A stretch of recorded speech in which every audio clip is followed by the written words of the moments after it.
We are now 20 weeks into Aquatope. When I started doing these way back in July, I knew I would be doing them for some time, perhaps well into December even, and that looks to be so. I guess the reality that we finally hit episode 20 kinda hit me like, okay, actually, I kinda want to save that for later. So, as it stands currently, we will be finished with Aquatope this time next month, and honestly, I'm gonna be really sad to see it go. Now, before I get too much farther into this intro, there are a couple things I just want to make a brief note of.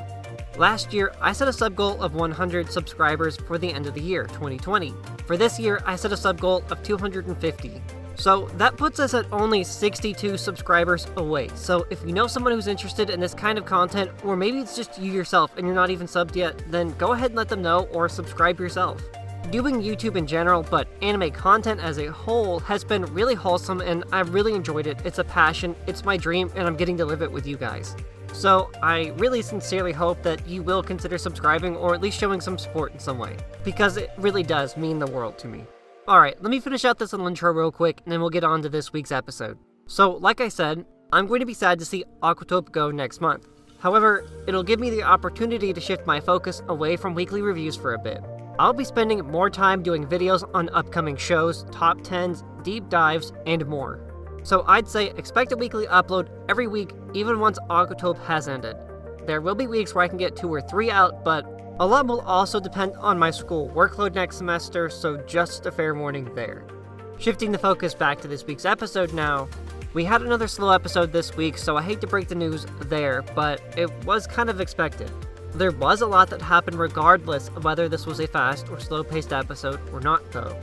Kukuru dealing with the stresses of the new exhibit, the lost dolphin, the wedding proposal for Tingara, and Ayori-chan. The list goes on, but Kukuru was clearly the intended focus this week, whereas last week it was Fuka. The allotted time I've noticed for each hasn't been so evenly split during the vast majority of the second core. But when you think about it, this is really Kukuru's dream we're witnessing here. It's actually been longer than several weeks now, but you get the idea. I highlighted the childlike nature of Kukuru sometimes. Personally, I think this has been one of the more prominent themes of the anime as a whole. This desire to have fun and enjoy what you're doing, no matter how old you are. This is one of my favorite things about Kukuru too. For example, let's use the first couple of minutes from this week's episode, where Kukuru kind of has a spat with the assistant director. She's swamped with all of her work and tries to explain that, but all she really needed to say was, "Yes, sir." Her response to that was a long, drawn-out, "Hi, yes," in Japanese, though it can have a slightly varied meaning depending on context. Kukuru shot back because she wasn't happy he would listen to her, but it's not his duty to make excuses for Kukuru's. It's this very trait that gives Kukuru so much color as a character, which is why I like it. Though Kuya has been around her long enough to see that she really hasn't grown, but I would counter that with, in only a few areas. Kukuru has had tremendous growth since episode 1 aired way back in early July, but it's when she decides to really dig in and get her work done that there's this shift in Kukuru's personality. I know a lot of people may have a negative opinion regarding or of the assistant director, but he's the rock that keeps Kukuru anchored right now. What I find interesting is his response to Kukuru's attitude change, because that's what it is. It was a complete shift in her attitude.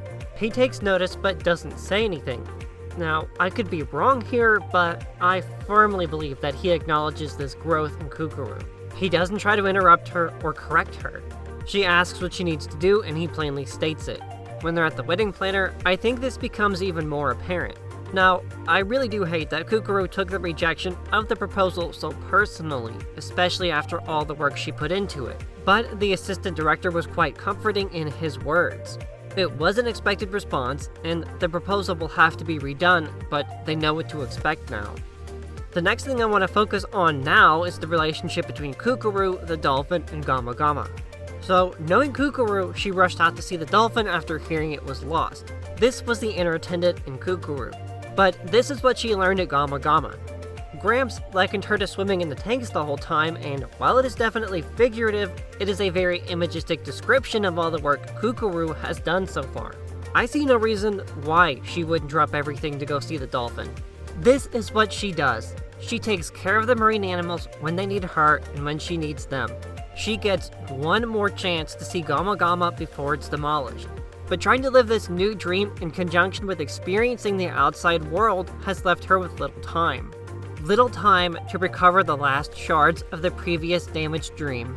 Gama Gama is where it all began, and now where it seems that dream has finally ended. Tingara is a brand new, sparkling dream, giving Kukuru the opportunity she didn't have at Gama Gama. Not every dream is sweet, however. Plagued by nightmares, Kukuru still has yet to come to terms with herself and the end of what she thought was forever. I'm beginning to think that Gama Gama wasn't the dream Kukuru thought she was having. I mentioned this a couple weeks ago, but I think an initial attempt at understanding just what the dream was isn't out of the question.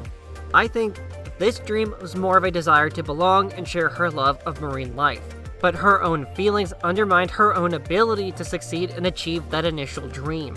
So this damaged dream was actually her heart crying out for someone, anyone that could turn her world around. There should be only one name that comes to mind with that: Fuka. Kukuru's dream now has more to do with incorporating everyone into her world, while sharing in the warmth that she finds in her love for the animals and aquariums. Kukuru is like a shooting star, unpredictable but beautiful when they reach their peak, their full potential. Despite her continued late nights and overtime shifts, I don't so much sense burnout from her as I do the desire to do something more. The new exhibit at Tingara opens the coming spring, and I think all of the experience Kukuru has gained in marketing and project planning has opened her world up a bunch. The emotional demolition of Gama Gama, now in ruins, is a step forward, but this closes the final door to that damaged dream. Unable to see it one last time before demolition seems to have set Kukuru back, but that's because it's all she's ever known. Just as the dolphin is lost without its mother, swimming in the shallows of the cove, Kukuru herself was once there as well, floundering against the current. But now, she's found somewhere she belongs, and with people who support her every step of the way. The demolition of Gama Gama, her one true home, will hurt for a while.